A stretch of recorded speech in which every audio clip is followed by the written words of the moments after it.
Good evening and welcome to the SVG-TV News for Tuesday, April 19th. I'm Khalil Cato with the details. Pro-Vice Chancellor of the University of the West Indies, Professor Justin Robinson, believes that St. Vincent and the Grenadines is experiencing the greatest economic challenge in modern times. Professor Robinson was a guest on WeFM's Issues at Hand program last Sunday, where he spoke about the challenges affecting the economic growth in SVG. He said the government has lost almost 6 years of economic growth due to the COVID-19 pandemic, the eruption of La Soufrière, and recent supply chain issues as a result of the Russia-Ukraine war. You have two once-in-a-generation events, the COVID as well as the volcano. You have the ever-present climate change threat around us. And then you add the supply chain problems from COVID as well as the Russia-Ukraine conflict. I think the government of St. Vincent and the Grenadines and the economic managers are facing the single largest economic challenge in modern Vincentian economic history. And I would say there are no easy answers, and the story is in the numbers. The challenges I present, the effect on the economy 2020, 2021 has wiped out a couple of years of economic growth. Professor Robinson said the government will have to embark on a massive recovery effort by way of capital projects such as the Port Modernization Project if there is to be any significant growth in the economy. So ideally, a place like St. Vincent right now needs a massive capital project or two. Now, massive capital project would have two positive effects. One, there's an instant shot in the arm to the economy. And secondly, if it's a project that builds long-term capacity, it gives you future growth. I think we have one of those working through, which is really the port development. You know, that's the kind of massive capital project where you need a large response to a problem of this size. So I would think pushing ahead with a project like that is absolutely the right thing to do. Prime Minister Dr. Ralph Gonsalves left the state on Sunday to seek medical attention abroad. He made the announcement during a brief appearance on WeFM's Issues at Hand program, explaining that he had been experiencing what he described as excruciating pain last Thursday. Prime Minister Gonsalves said he sought medical attention with local doctors the following day and was advised to do a follow-up. He said the initial plan was to travel to Cuba, but he will make a stop in Venezuela first. To indicate that I'm going to be traveling to Venezuela and possibly to Cuba, medical attention. On Thursday night, I didn't sleep well. I had an excruciating pain on my right side. And I went to the hospital on Good Friday. Attended to and looked after quite well by local doctors and other health personnel. But I was advised to go and do my full checkup. I did one last year in July. And I was going straight to Cuba, but the Venezuelans insisted that I come there. In fact, the insistence is from the highest level. The Prime Minister also said that he will not be able to participate in the royal visit of the Earl and Countess of Wessex scheduled for this Saturday. The royals are embarking on a Caribbean tour as part of the Queen's 70th Jubilee celebrations. In all probability, I would miss the visit of Prince Edward, Earl of Wessex, and his wife, who are coming to St. Vincent for one day on Saturday. They're coming on behalf of the Queen because of the Jubilee year. I've written a letter to the Earl. It will be transmitted by the the cabinet secretary. I spoke to the Governor General. So I just wanted to indicate formally this is the only place over the weekend that I could make the information known to the public. I didn't just want to go off and persons hear it secondhand. In August last year, the Prime Minister also had to seek medical attention abroad after he suffered an injury to his head during street protests in Kingstown. Theophilus Omroy Meyers, better known by many as OT or the Little Man, was laid to rest on Saturday, April 19th, in the way he outlined to his family prior to his passing on April 9th. Dressed in a white suit, the body of Meyers, in a specially made blue maho and mahogany coffin, was placed at one of his establishments at the OT car park for viewing, where Vincentians from all walks of life came out to pay their final respects. From the wood-chipped lined, locally made coffin to the workshop tools placed on the cover, without words, the funeral proceedings spoke loudly of Meyers' humility, who would have often been seen barefooted in and outside his business places. In a pre-recorded speech played for those at the car park, Meyers noted that he was not intellectual but inspirational, which many who knew him agreed to. With the public viewing of the body coming to an end at approximately 1 p.m., Meyers' coffin was transported to the Lomans Leeward Cemetery, where he was laid to rest. Meyers was a man that was loved, appreciated, and would no doubt be missed by many Vincentians, especially his family and friends. Farmers across SVG are to benefit from a notable discount on the landed price of fertilizer on the pending shipment expected to arrive in the country before the end of the month. The local agricultural input warehouse has subsidized the cost of fertilizers for farmers for several years in an effort to reduce the cost of production in the agriculture sector. A news release from the communication unit of the Ministry of Agriculture said in light of the Ukraine-Russia conflict, which has caused a significant increase in the price of fertilizer globally, the government of SVG will be providing a further subsidy to ensure that the cost of fertilizer remains affordable. The release said owing to the changes in prices on the global fertilizer market, the government subsidy will be addressed on a shipment-to-shipment basis.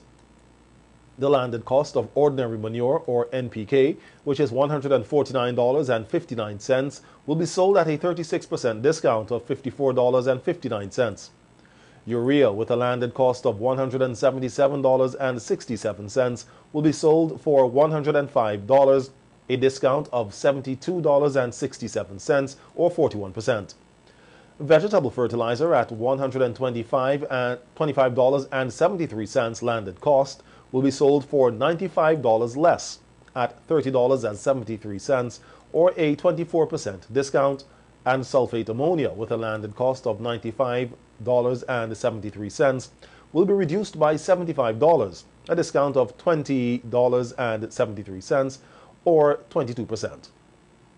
The ministry noted that over the last 3 years, farmers in SVG have benefited from other direct government interventions. Among these initiatives are tractor services, seeds and seedlings, fertilizer support, marketing or Love Box initiative, and farm infrastructure rehabilitation. Elroy Boucher has been re-elected unopposed as president of the Public Service Union, the PSU. Boucher told SVG-TV News he is humbled by the new mandate, noting that it is a great feeling to know that his work is not only recognized but appreciated. I'm humbled by the fact that, the members think it necessary, or they have demonstrated their confidence in my leadership of the Public Service Union for the past 3 years. I'm humbled by that fact. It's encouraging to know that members recognize the work that you have been doing along with the other executive members. Boucher said moving forward, the new executive will be strategizing on how to get issues affecting members addressed speedily. The executive has to sit down and strategize in how we are going to address the wide-ranging issues that are confronting workers, and in particular the public service the union. We are also going to have to look strategically at developing a plan to move the union forward at least for the next 5 or 10 years. So, that will require some strategic planning. We have to address the issue also of recruitment. The size of the public service, the membership is around just a little over 2,000 members. We have to be able to reach out to the young people and other workers who are really not members of the union. We saw from the government's mandate that there were a number of persons who were impacted that were not members of the union. And at the penultimate moment, they became membership. By then, of course, it's a bit late, even though we would have bent over backwards to accommodate them. Lucina Poyer, a student enrolled in the media field at the University of the West Indies Open Campus SVG, is the first recipient of the E.B. John Memorial Bursary. The scholarship bursary, sponsored by the Toronto SVG Support Group, is in honor of the memory of the former manager of the National Broadcasting Corporation, NBC, Everald Bernard John. Speaking at today's handing over ceremony, John's widow and secretary of the Toronto SVG Support Group, Shelley John, said it is a great pleasure to hand over the bursary to someone pursuing studies in the same field which John was passionate about.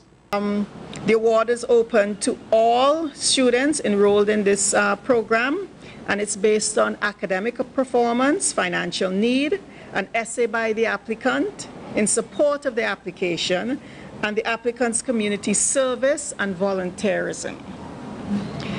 The group's goal is to grow the bursary award to more individuals annually and thereby expand the pool of media professionals in St. Vincent and the Grenadines. And in this regard, I have to say, especially after Bernard retired, he would sit in the living room listening to the radio every day and be correcting the whole bunch of you. So it's important that and it's significant that this award is done in his name. Giving a background on the Toronto SVG Support Group, John said that the group, which was founded by her late husband in 2012, has been a blessing to many organizations here in SVG. Current core membership of the group is 22, and it's led by President Sandra Bob, and as I mentioned, Vice President Keturah Lane, who couldn't be here today, and I'm current secretary. To date, the Toronto SVG Support Group has donated to numerous charitable organizations and causes, including the Rotary Club of St. Vincent annually, the Lions Club South annually, the Mental Health Rehabilitation Center, Integrated Team Developing Athletic Talent, that's that academy of which we're so proud of today, because I recently saw some great news yesterday. So it's even more important that we support these charities. St. Vincent Autism Society, various schools in SVG, VinSave. The group has worked collaboratively with the Carry On group, which got all the donations off the ground to St. Vincent, and we really were an integral part of getting all these donations to St. Vincent and the Grenadines. Head of the UWI Open Campus, Deborah Dalrymple, expressed gratitude for the bursary. And provides opportunities for people from all walks of life to turn their interest into certificates, diplomas, and degrees. When we were approached by the Toronto group in late 2020, I believe, for an appropriate course or program which they can fund as a memorial to Mr. John, we explored several possibilities and in the end decided that the St. Vincent site would offer public relations management, one of the continuing and professional education programs. This we felt was a good fit. Though it was broader than media per se, it included a strong media content.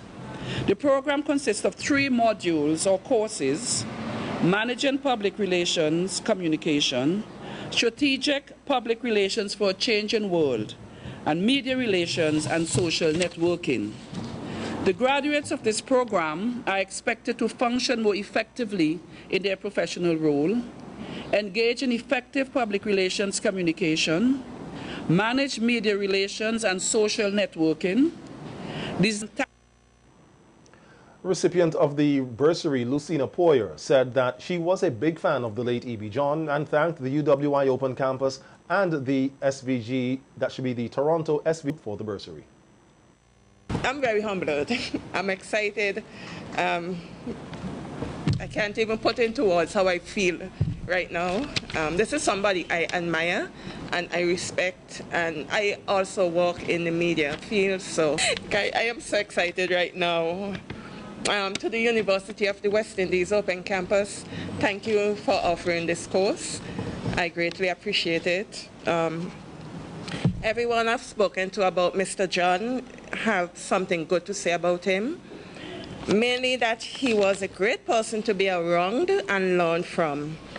That he was humble and loved to make people laugh. The one sentiment that I kept hearing is that we lost a great son of the soil. I'm very grateful. I know I've said I'm very grateful already, but I am. I really am, and thank you so much for this. God bless all of you, and I will represent his legacy well. 3 houses were damaged and 1 was completely destroyed by fire in Old Montrose at around 3 a.m. this morning. Omroy King, who was in charge of 2 of the houses, one of which was completely destroyed and another which was damaged, said he was sleeping. The fire is a malicious fire. Might want to know why you use it. In other words, somebody, I do believe somebody set the fire. That's my firm belief. Because I don't think it's an electrical fire. Because, and that house, they didn't, it have a stove, but the stove wasn't on. And then when you really do check it, somehow along the line, you know, sometimes things just cross your mind, that things just happen along the line. But I have that strong firm belief that is actually a set fire. But if the fire set to change my mentality and my motto, it would not really change it, because I say I'm a tree side. King, who thanked his neighbors for assisting in putting out the fire, shared his heartbreaking story of his own home that 4 years ago. As I say, 4 years ago, now thinking again now to make another push forward, and then here again, I get my back against the wall again. But, you know, where there's life, there's hope. And the Almighty will not give us more than what it could be. And this is a thing that I let them really know it. I'm a struggling man, you know, and my parents have actually built me on a good foundation, you know. When I was small, I grew up, you know, and the kind of more natural food. So, you know, and it's like this, things like this sometimes could send you up the cheat up the rock. But when you stand on firm grounds, you know, and believe in the Almighty, everything is possible. So I hope and strength, by strength and strength will grow. People in the neighborhood, I say thank you to my colleagues and them in the neighborhood. My neighbor, thank you all to coming out and assist. You know, we have a... The occupant of the other damaged house thanked God for sparing her life. She said she was almost trapped to get out safely. Well, I want to say thanks and praise. I have to give thanks and praise to the Almighty that we are alive. No matter what, no material things, but we have our life. And God is good. He is good all the time. 3.5 years ago, my brother lost his house. Now he come up to live with us. The same thing happened. But the Almighty knows all. He knows all. I'm keeping, praying, and putting my trust in the Almighty. I heard my brother calling me. When I woke up, I'm trying to get out. I have my key. I still can't find the right key. And because when I looked there, I saw fire. He said, "Cherry, fire." And then when I I couldn't even face it. I couldn't even do a thing. I called the neighbor and asked her to call the fire brigade. Neighbors came out, and thanks to all the neighbors who supported her, the whole place came out. If they could have saved this place, they would have. Thanks to everybody, to our representative, the neighbors. Thank you for coming out. Meanwhile, another homeowner whose house was partially damaged says that he was able to save his house from being engulfed by flames. I get up about, let me say, about after 2 minutes to 3. Look through that window over there and see like fire outside, and then I run outside. Grab a small hose I had, I was just spraying it in the air just to save the roof now. And then a neighbor, my nephew, cross the road, bring across a hose, and then there I start to wet the side and go in, wet from inside, you know. And then that's the whole fire just escalated real big. Oh, you were wetting inside? Inside my house, and on the side, sent through my hand through the window and just spraying it up on the roof in there. Saving the car, I saw the boat get wet, start to burn. That time the window them smashing out. You said one of your acorns got damaged? The bodies of 3 of the 4 missing crew members of the Vincential vessel, the MV Fairchance, were recovered by the Trinidad and Tobago Coast Guard on Monday, 16 days after the vessel overturned 5 nautical miles in the Gulf of Paria off the Montrose Island. However, divers say the 4th was unaccounted for after searching on Monday. Reports from Trinidad are that the recovery team involving the Coast Guard and commercial professionals managed to get the vessel afloat Sunday morning after other efforts to recover the bodies failed. The Coast Guard issued a statement on Sunday night stating that cargo and other debris had blocked the hatches and doorways, delaying their attempts to recover the bodies. The Coast Guard said a commercial salvage company was hired to assist with cutting a hole in the deck so that access could be gained. It said the hole was cut, but divers from the Coast Guard nor the commercial company could force their way in through the cargo and debris that blocked access to the accommodation areas of the vessel. The statement said, recognizing that the only way to get through the blockage was to raise the Fairchance, the salvage company began attempts to refloat her. And though it was a long process, it was completed on Sunday. It added that on Monday, the Coast Guard, accompanied by members of the Trinidad and Tobago Police Service, was able to enter the vessel to begin the process of clearing the debris and recovered the remains of the 3 persons inside of the vessel. This leaves 1 person still unaccounted for, according to the surviving crew members rescued immediately after the vessel overturned. The Trinidad Guardian media said it was reliably informed that the missing crewman is Dexter Chance, and the remains of the others, Owen Prescott, Eric Caliste, and Devon Celestine, were removed for forensic examination.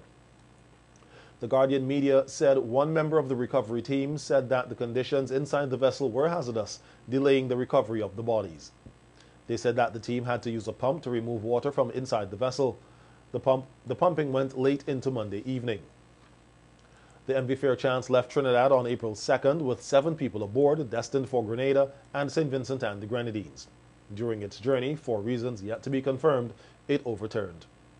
2 crew members, Darren Small and Jonelle McIntosh, were rescued by a passing vessel on April 7th. The body of a crew member was discovered by on April 7th, a body of a crew member was discovered by divers.